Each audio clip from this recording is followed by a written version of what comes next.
Un, deux, trois. Okay, well, folks, thank you for coming tonight.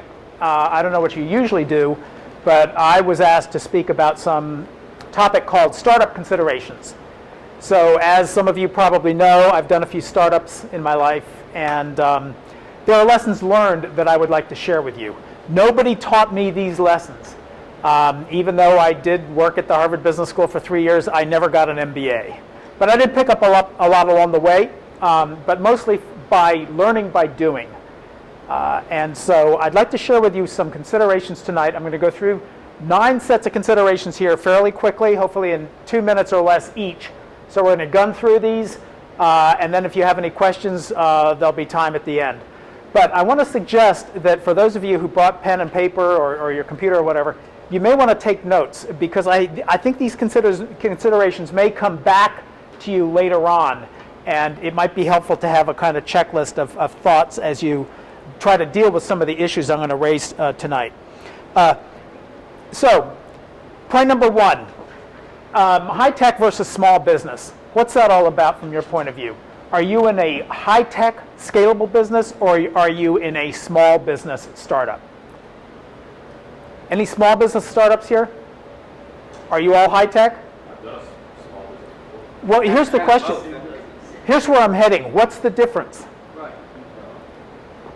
So what's the difference? I want to tell you what the difference is, at least from my perspective, so you can keep this in mind. And I think it's important to differentiate between a high-tech, scalable type of business and a small business startup, because especially in this town, there's a small business orientation, and I think a lot of folks don't really get that the high-tech startup, scalable type businesses really are coming from a different place. They're going to a different place, and they have different needs. Okay? So, high-tech. Some of the key characteristics of high-tech type business is very rapid development. Everybody is on a tear. They are scalable. They intend to grow very quickly, very large. Their intention is an acquisition or an IPO. Right? They typically have a need for investment capital. Angel capital, venture capital.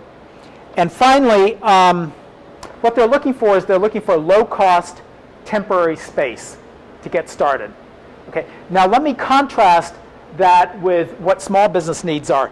Typically, small businesses are going to be lifestyle businesses. They're your mom and pop storefront type businesses you see on Main Street in every city in the country. They are looking for bank loans. They're looking for lines of credit. They are not looking for venture capital. Okay, they're not looking for investment money.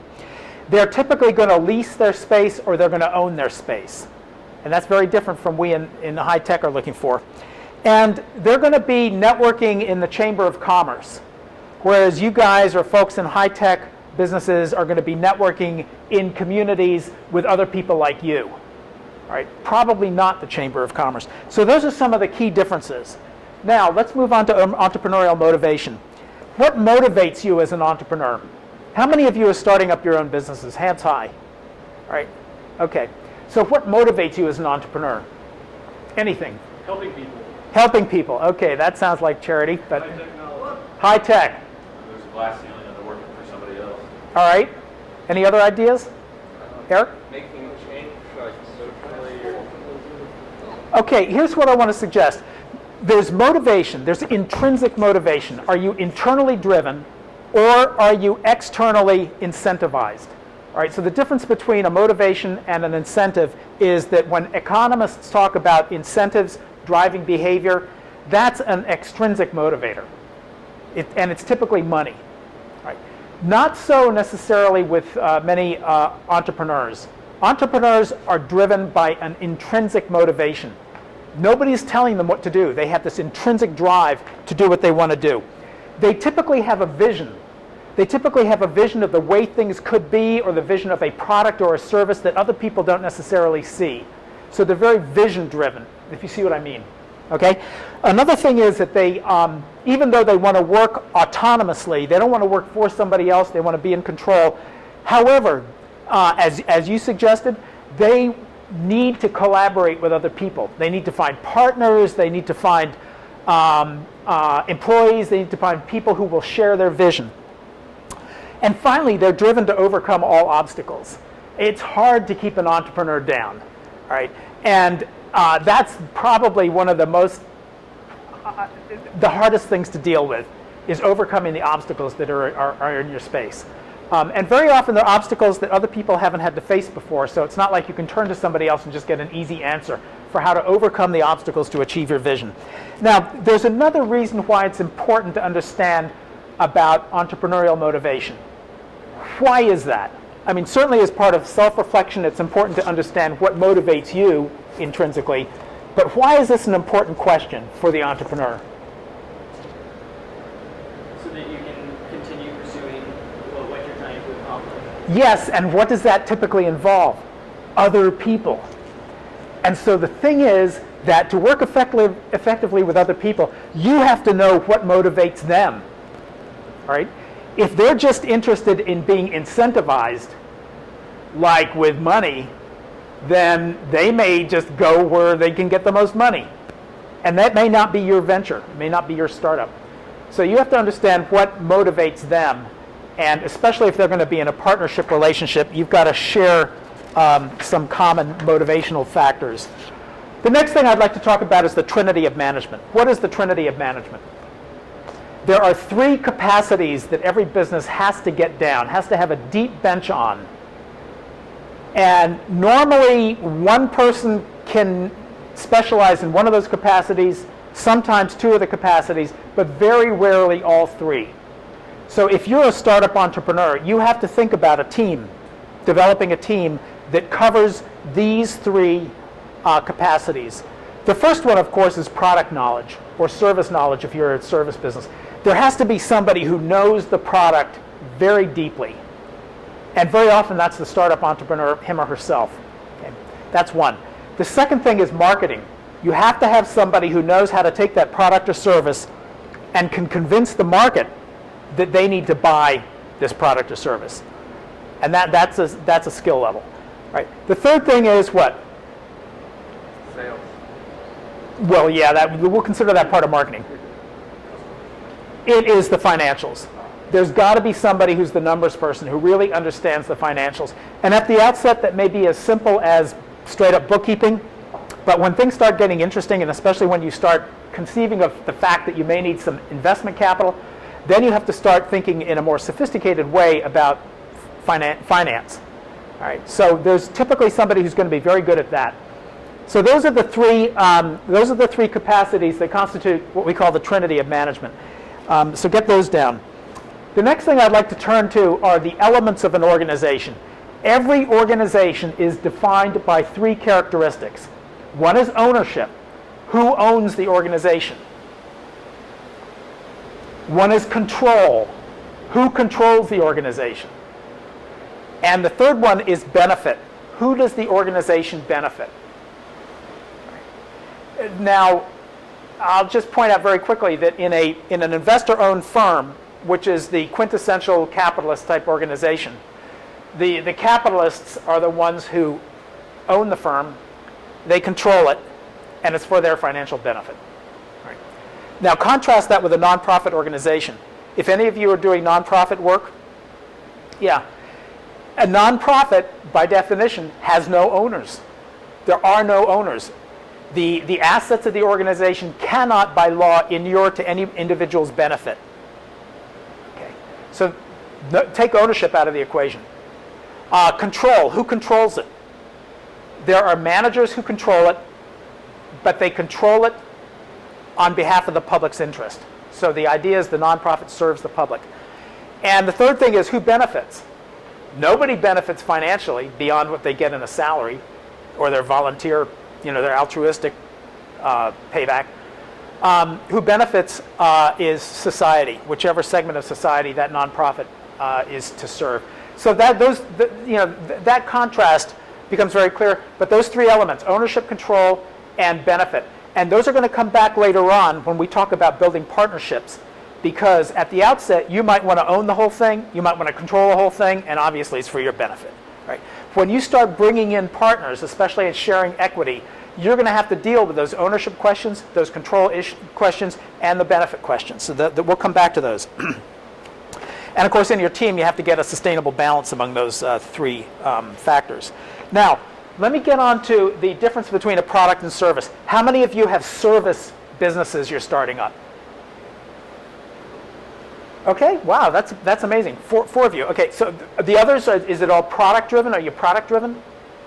Okay, you got products and services. Very good. So here's the thing. If you're going to do a service business, what's the biggest constraint you have to growth? The doctors. Time. There's only 24 hours in a day. Right? And if you're in a service business, then you got to have warm bodies delivering that service, and they can only deliver so much service within that 24-hour period. Okay? A major constraint. If you want to go to scale, if you want to really grow the service business, what does that mean? You can't add to the number of hours in a day. Automation is one, but the other is that you need more people. Typically, you need more people. Don't we love to work with people? Human resources? Oh, yeah. Coolest part of the organization. No, the answer is no. People are typically problematic, to say the least. All right. So, but you're going to have to learn to deal with like armies of people if you really want to grow to scale with the service business. Now, what's different about a product business? What are the constraints there? Resources and market share, essentially, right? But if you've got the resources, sky's the limit to the number of products you can sell within any particular period of time. Okay, so there's much greater potential upside in a product business. Now, if that product is digital, if you're selling electrons, there's virtually zero cost to that scalability. How exciting is that? That's why software is such a cool business to be in. Okay. All right. So that's the difference between product and service, a very important consideration. Next question. The importance of, what's IP? Anybody? Intellectual property. Exactly. How old were you when you first learned about intellectual property? 40? No. I mean, the fact of the matter is, you sort of learn about copyright at some point, and then later on you figure out what patents are all about, and then, whoa, trademarks, and then trade secrets and stuff like that. Those are the four categories of intellectual property that you need to know about. Intellectual property is extremely important these days. And it's complex these days because typically we operate in a global economy. And different jurisdictions have different laws that impinge on your intellectual property. So you have to get down on that. I'll come back to intellectual property, but this is absolutely crucial if you want to build asset value in your business, is understanding this intellectual property thing. By the way, who saw The Social Network? Remember that movie? Who did not see The Social Network? Really? Whoa, how do you explain that? Have you heard of it? Okay, so you know it's about Mark Zuckerberg, and it's about Facebook. And who are the two guys that we have totally forgotten about? The Winklevoss twins, exactly. And by the way, I just learned today that in the movie, they're supposed to be identical twins, right? So are they played by identical twins? They're played by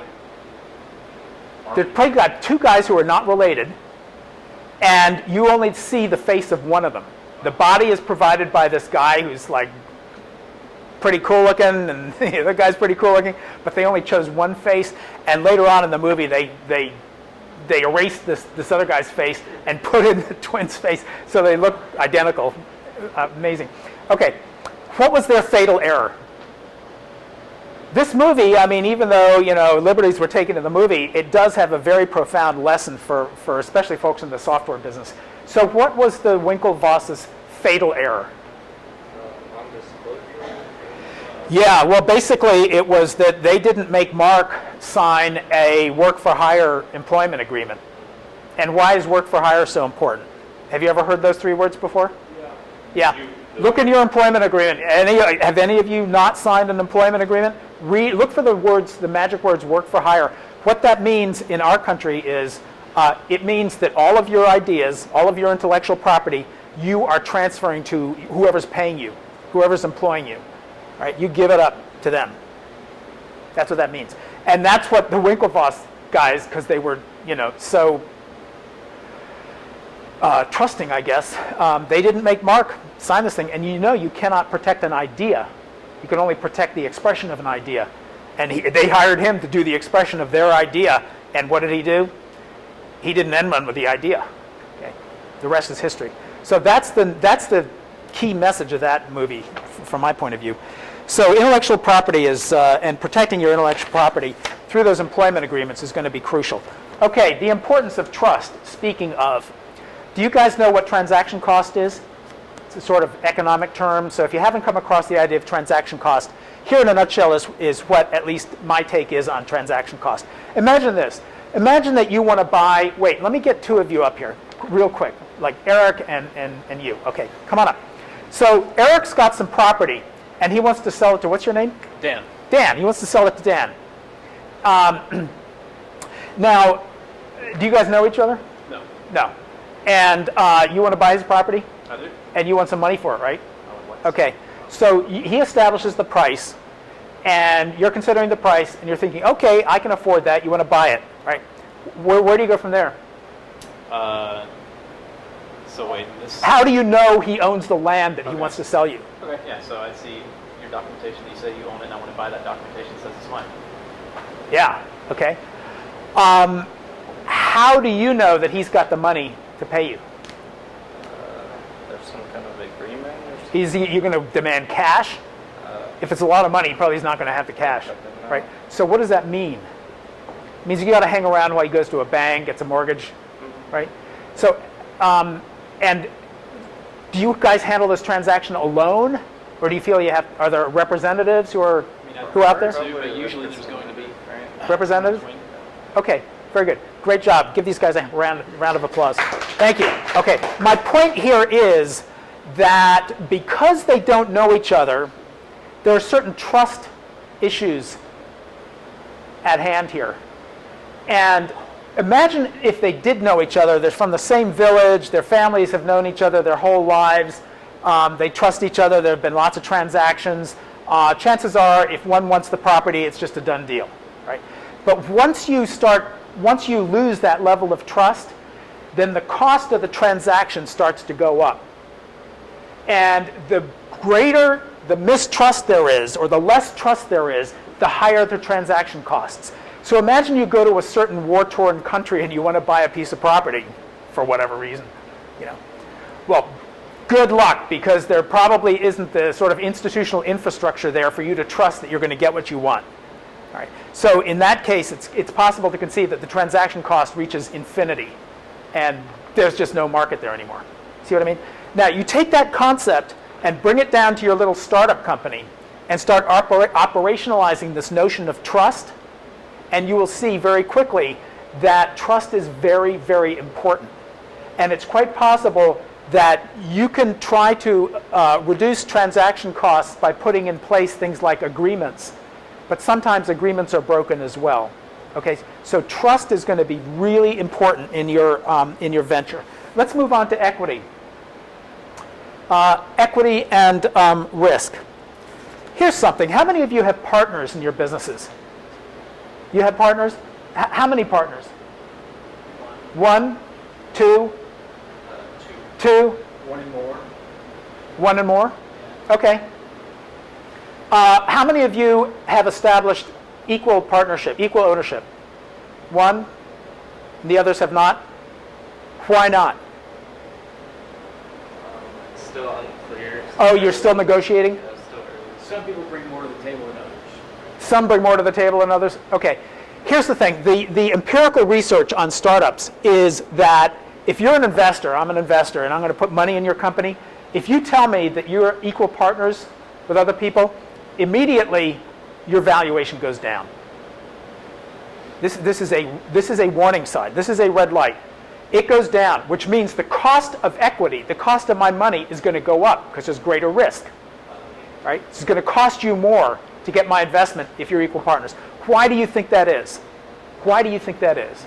Sounds very democratic. They're equal. Control. Say what? Nobody's in control. That's certainly one issue. Controlling Yeah, that can all be worked out in agreements. I mean, you can be equal owners of the IP. That's not intrinsically a problem. Any other ideas? I think you were getting there. But we didn't take a good hard look at who brings what to the table. Who brings what to the table? That's a really important question. Chances are you're not bringing actually identical value to the table. Maybe different types of, remember that Trinity of Management? Well, who says marketing is more important than product or finance knowledge? They're all important, but you can't assume they're equally important. Right? And by the way, there's no one right answer to this. It's got to be worked out. And remember back to the question about motivation, what motivates people? So different people may have different motivations and different expectations, and that plays into their sense of value. But here's the real reason why it's a high-risk proposition. And that is that here's your start date. This is the start date.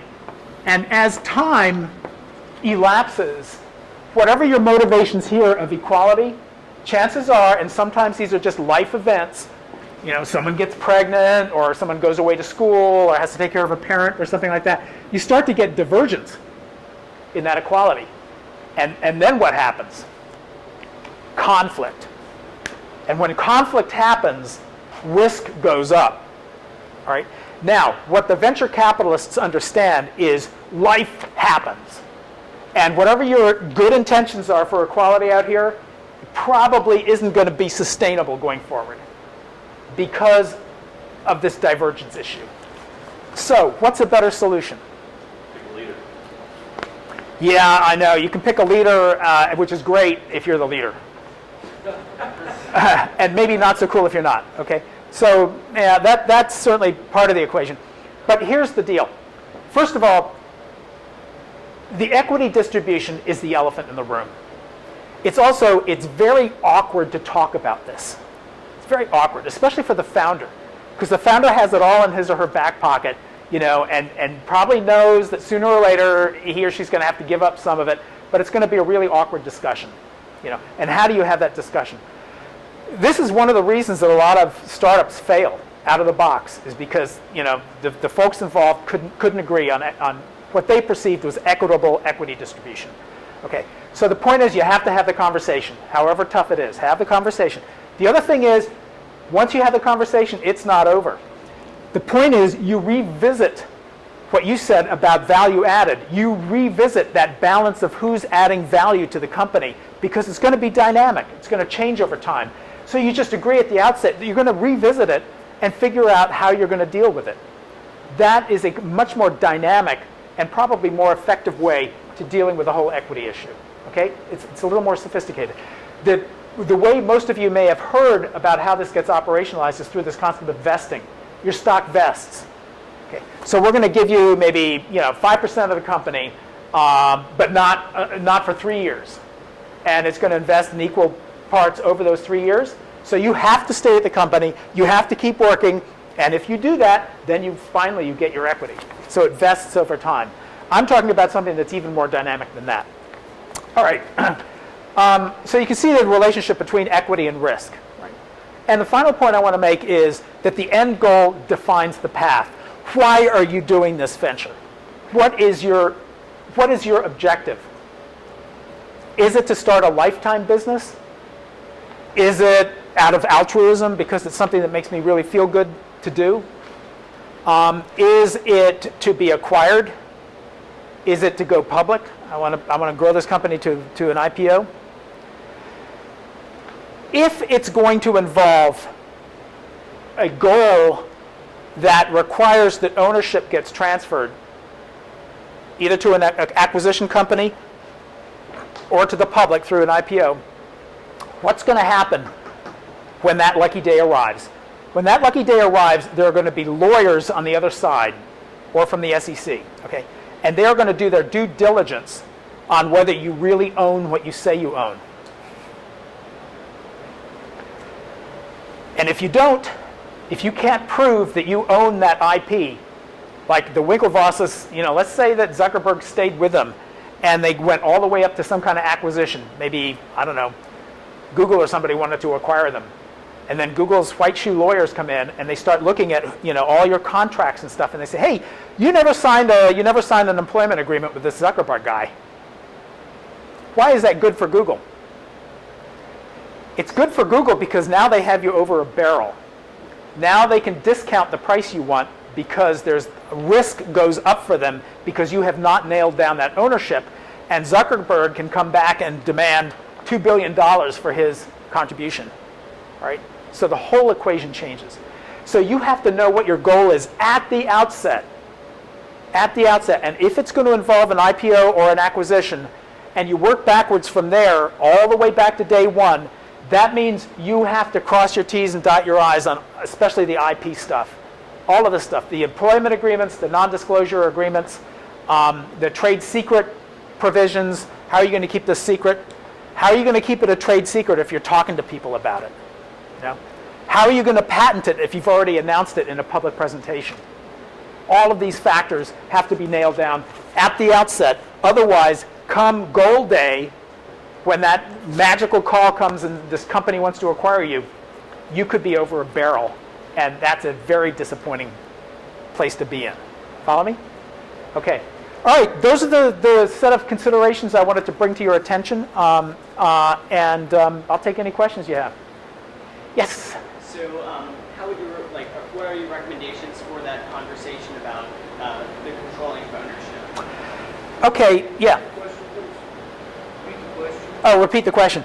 So the question is, how do you have that conversation with, I suppose, possible partners about equity distribution, equity ownership? I'm not sure there's any one right way to do it, but certainly it's important to make sure both of you are on the same page just in terms of the conceptual framework of what does ownership mean? What does it mean? And what are the implications on goal day for ownership? And are your objectives aligned? Do you both agree on the concept of goal day here? Right? Those are elements of the conversation you should have. So I think there's almost an academic kind of discussion you should have to make sure they understand what equity really means. And having a conversation about this concept here, that whatever we agree to today may not be the same downstream. Now, it turns out that founders get a certain bump. They get a certain premium afforded by the fact that it was their idea to have the business. So it's my idea to start this business, and Kyle comes along and wants to join it. It wasn't his idea, but he's going to be valuable to the business. It turns out the founder gets, on average, now this is just average, about a 10% premium in equity.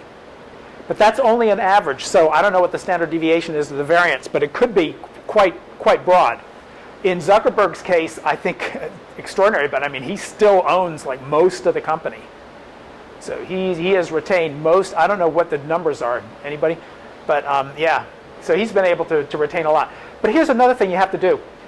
Whatever the distribution is at the outset, like this is start day, if you bring in other people, or let's say you want to create a 10% pool of stock for employees, for other random employees who may come in. So you have an employee stock ownership plan, and you're going to give them some away. These guys get diluted. Proportionally, they get diluted to make this 10%. So you might think, oh man, I'm going to start out with 80%. Yeah, you're going to start out with 80%.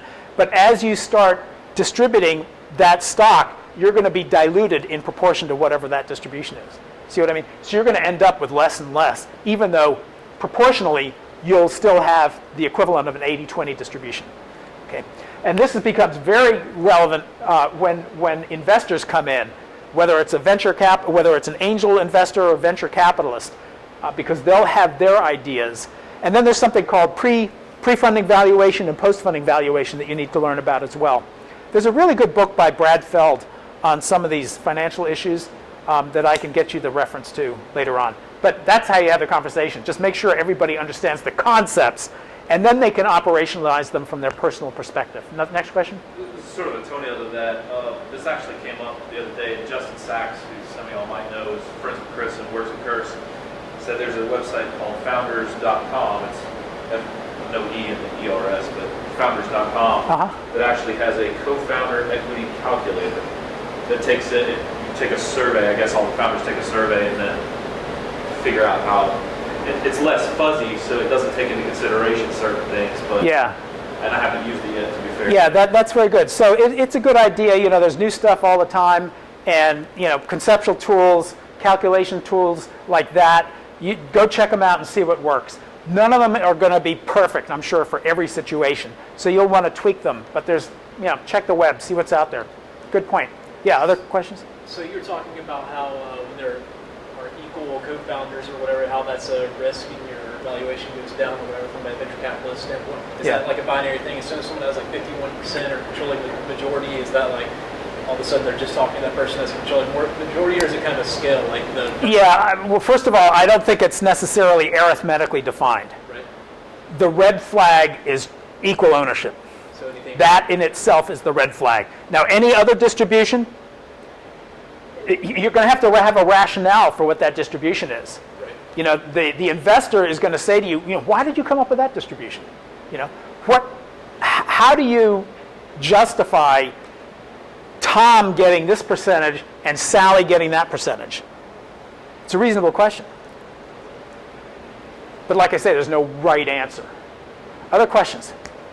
In our situation, we're a spin out from a parent company, right? So the parent company owns a chunk, and we'll call them founders own a chunk too. What about the split between them?